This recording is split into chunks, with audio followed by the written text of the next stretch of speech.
Selamat datang di mata pelajaran PPKPH. Ini adalah materi yang selanjutnya ya dari video yang pertama. Kita masuk pengolahan produk makanan herbal bagian yang kedua. Oke. Ya. Yang pertama kita akan lihat prinsip dan proses pengolahan bahan herbal. Yang pertama adalah merebus. Merebus yaitu memasak bahan makanan dengan menggunakan air mendidih. Jadi bahan makanan itu kita masukkan sepenuhnya dalam air yang mendidih. Nah, itu namanya merebus. Yang kedua adalah mengukus. Kalau mengukus adalah memasak bahan makanan dengan menggunakan uap air mendidih. Jadi ada air di bawah bahan makanan tersebut. Air ini kita didihkan. Yang memasakkan bahan makanan adalah uap yang dihasilkan oleh air yang mendidih tersebut. Kemudian yang ketiga adalah mengetim. Mengetim yaitu memasak bahan makanan dalam tempat yang dipanaskan dalam air mendidih atau secara singkatnya kita memasak bahan makanan dengan menggunakan dua panci. Jadi panci pertama lebih besar berisi air. Kemudian ada panci yang lebih kecil yang berisi bahan makanan. Nah, panci yang lebih kecil yang berisi bahan makanan ini kita taruh di atas di air di panci dengan air yang lebih banyak tadi. Nah, itu mengetim. Kemudian yang keempat adalah menggoreng. Udah biasa ya, menggoreng ya. Tapi yang dimasukkan di sini adalah masak bahan makanan dalam minyak goreng yang banyak dan panas. Kalau di kelas 10 kita menyebutnya deep frying. Nah, ini menggoreng. Kemudian ada menumis. Memasak bahan makanan dengan menggunakan minyak yang sedikit atau yang biasa kita sebut shallow frying ya. Itu menumis. Kemudian yang keenam ada menyangrai. Menyangrai adalah memasak bahan makanan tanpa menggunakan minyak. Jadi ada wajan, kita panaskan wajan tersebut, kemudian kita masukkan bahan makanan yang akan kita masak, kemudian kita aduk. Nah, seperti itu. Itu namanya menyangrai. Contoh bahan makanan yang biasa kita sangrai itu misalnya kopi. Kalau kita ingin membuat kopi bubuk. Nah, kopinya kita sangrai. Kita masak tanpa menggunakan minyak atau media pengantar panas yang lain. Selanjutnya ada menyembam. Menyembam yaitu memasak bahan makanan dengan menggunakan abu atau pasir panas. Kalau di Jawa, biasa proses menyembam ini digunakan untuk memasak kerupuk yang biasa disebut dengan kerupuk kere gitu ya. Nah, kerupuk ini dimasak tidak menggunakan minyak tetapi menggunakan ini pasir yang panas. Tentu saja pasirnya pasir khusus ya yang sudah steril dan bersih dan tidak mengkontaminasi makanan. Kemudian ada membakar. Membakar yaitu memasak bahan makanan dalam bara api. Jadi bahan makanan yang akan kita masak itu ditimbun dalam bara api. Kemudian memanggang. Memanggang yaitu memasak bahan makanan menggunakan alat pemanggangan atau yang biasa kita sebut dengan oven. Proses memanggang ini menggunakan udara sebagai media penghantar panasnya. Yang ke-10 adalah mengepen. Yaitu memasak bahan makanan dalam pen bakar. Biasa mengepen ini dilakukan pada saat kita membuat bolu gitu ya. Jadi ada alat pen yang memang khusus untuk membuat bolu. Nah, ini kita sebut dengan mengepen. Kemudian ada menggelasir atau membesta. Proses ini yaitu memberi lapisan pada makanan atau hidangan dengan gula cair. Jadi gula dicairkan atau kita buat karamel, kemudian dimasukkan bahan makanan ke situ, diaduk. Nah, lama-kelamaan gula ini akan mengeras jika sudah mendingin. Contohnya adalah kalau ada makanan yang disebut dengan ini, kalau di sini disebut dengan biasa tai kucing tuh ya. Nah, itu adalah bahan makanan yang dilakukan proses menggelasir. Jadi ada lapisan-lapisan gulanya itu. Kadang bisa juga donat tuh ya, donat kalau sudah masak kemudian dilapisi dengan gula cair. Nah, itu juga prosesnya disebut dengan mengglasir atau membesta. Oke, selanjutnya adalah faktor yang mempengaruhi produksi makanan herbal. Yang pertama adalah bahan baku. Nah, kita harus mengetahui bahan baku ini yang digunakan bagian apanya? Apakah bagian akar, atau bagian bunganya, atau kulitnya, atau batangnya, rimpang, dan sebagainya.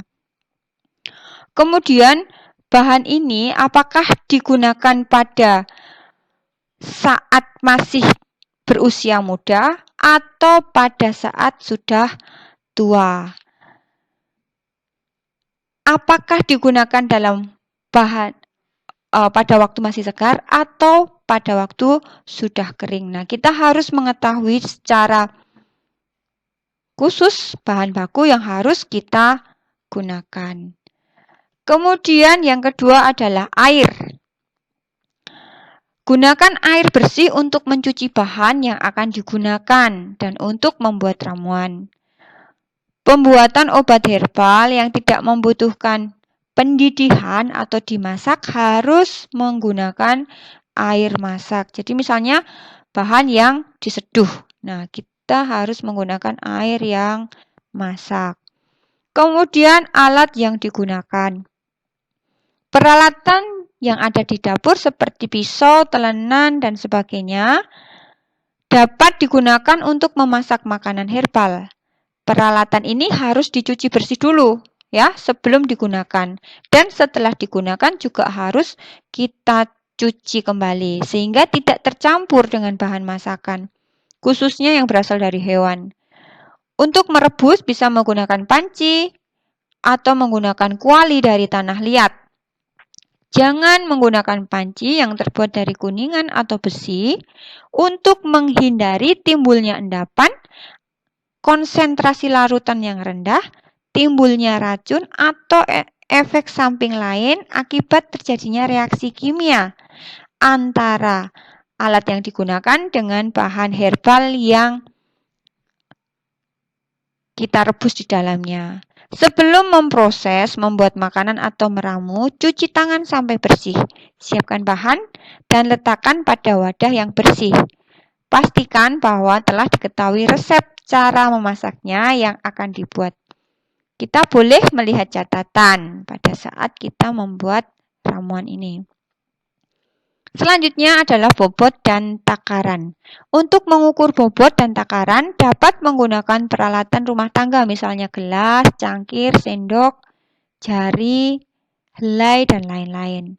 Bobot dan takaran disesuaikan dengan resep yang telah diketahui. Namun demikian akan lebih baik lagi jika kita menggunakan alat ukur yang standar, misalnya saja timbangan. Yang selanjutnya kita harus memperhatikan cara memasak. Untuk merebus bahan atau ramuan segar maupun kering perlu diperhatikan hal-hal sebagai berikut. Yang pertama, bahan yang terlalu tebal seperti rimpang harus kita potong tipis terlebih dahulu.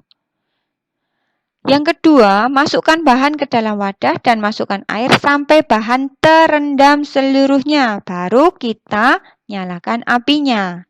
Apinya juga disesuaikan apakah berukuran kecil atau besar, sesuai dengan kebutuhan. Namun biasanya obat yang bersifat tonik biasanya direbus dengan api kecil sehingga bahan aktif dapat secara lengkap dikeluarkan dan terlarut sempurna dalam air tersebut. Kemudian yang selanjutnya adalah kebersihan bahan. Dalam meramu makanan sudah tentu harus diperhatikan segi kebersihannya, ya kan? Tanaman obat yang akan digunakan sebaiknya dicuci dengan air yang bersih. Akan lebih bagus jika kita bisa mencucinya dengan menggunakan air matang. Baik bahan-bahan makanan maupun perlengkapan yang digunakan hendaknya dicuci bersih dan tidak berkarat. Begitu juga alat yang dipakai untuk memeras atau menyaringnya. Hal ini dimaksudkan untuk menghindari adanya kotoran cacing, bakteri, virus, atau kotoran tikus yang menempel dan dapat menyebabkan penyakit. Tuh ya, jadi memang sangat penting kebersihan bahan ini. Yang selanjutnya adalah pengemasan atau cara menghidangkan.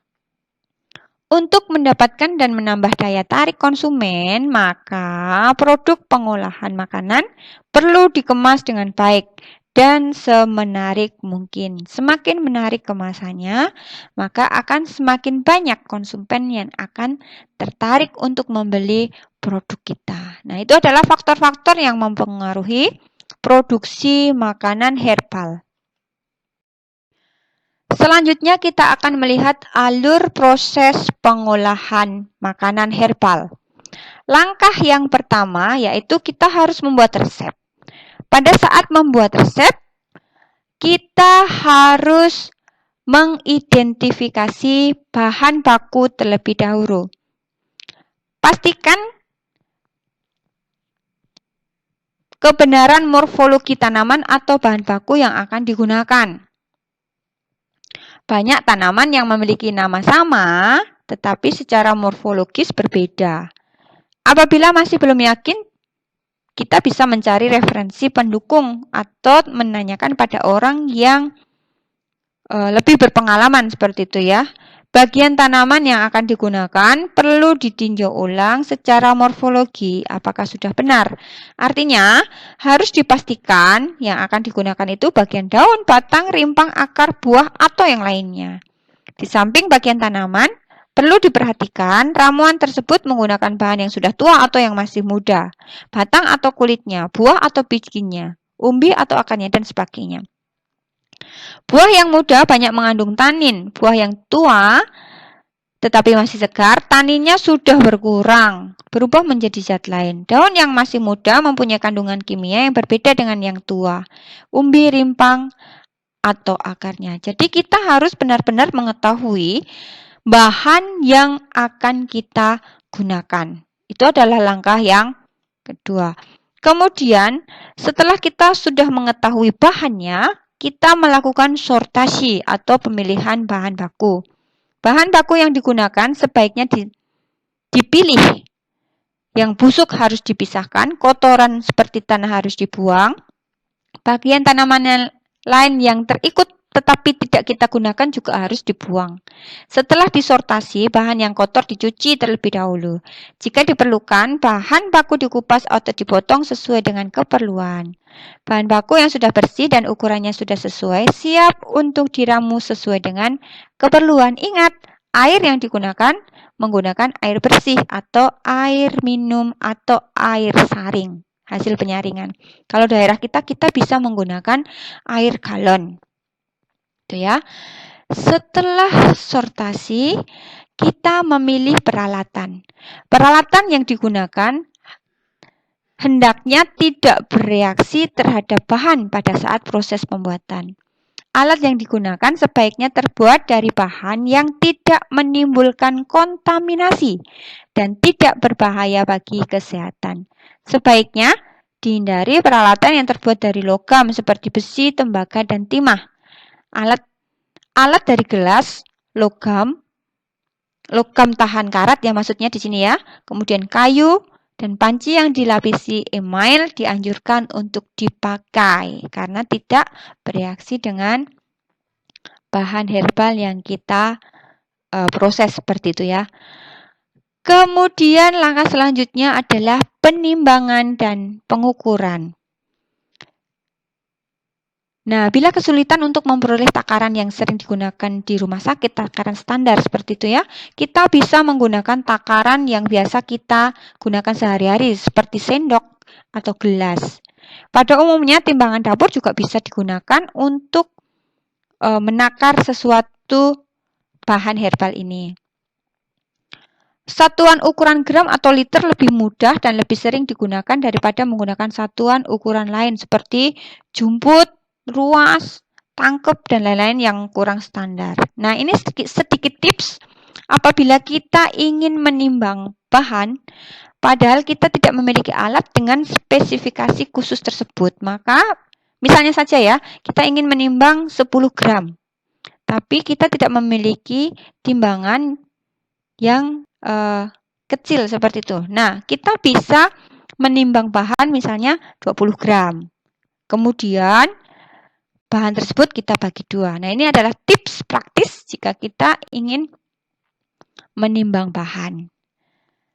Kemudian langkah selanjutnya adalah pengolahan. Nah, setelah kita membuat resep, langkah selanjutnya kita bisa mengolah bahan makanan. Pada saat proses pengolahan, kita memperhatikan resep yang sudah dibuat. Nah, itu dia.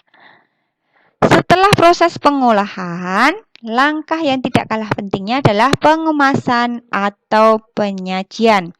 Agar lebih menarik konsumen dan pengguna, hasil pengolahan harus dikemas semenarik mungkin. Dan cara menghidangkannya juga harus memperhatikan kebutuhan konsumen. Seperti itu. Nah, ini adalah alur proses pengolahan. Berikut adalah contoh produk dengan bahan herbal. Yang pertama ada donat ubi ungu. Ini donat biasa dengan ditambahkan dengan bahan herbalnya yaitu ubi ungu. Ada bolu kukus ubi ungu. Ada puding ubi ungu. Ada jamur tiram crispy. Nah, ini jamur tiram biasa yang kita masak dengan menggunakan tepung crispy. Nah, untuk lebih lanjutnya kita akan lihat proses pengolahan produk-produk herbal ini di pertemuan selanjutnya. Kemudian ada kue stik keju bawang. Herbalnya di mana kue ini? Ada tambahan bawangnya. Seperti itu ya. Oke, sampai jumpa di materi selanjutnya. Untuk pelajaran kali ini sampai di sini dulu. Selamat belajar. God bless you all.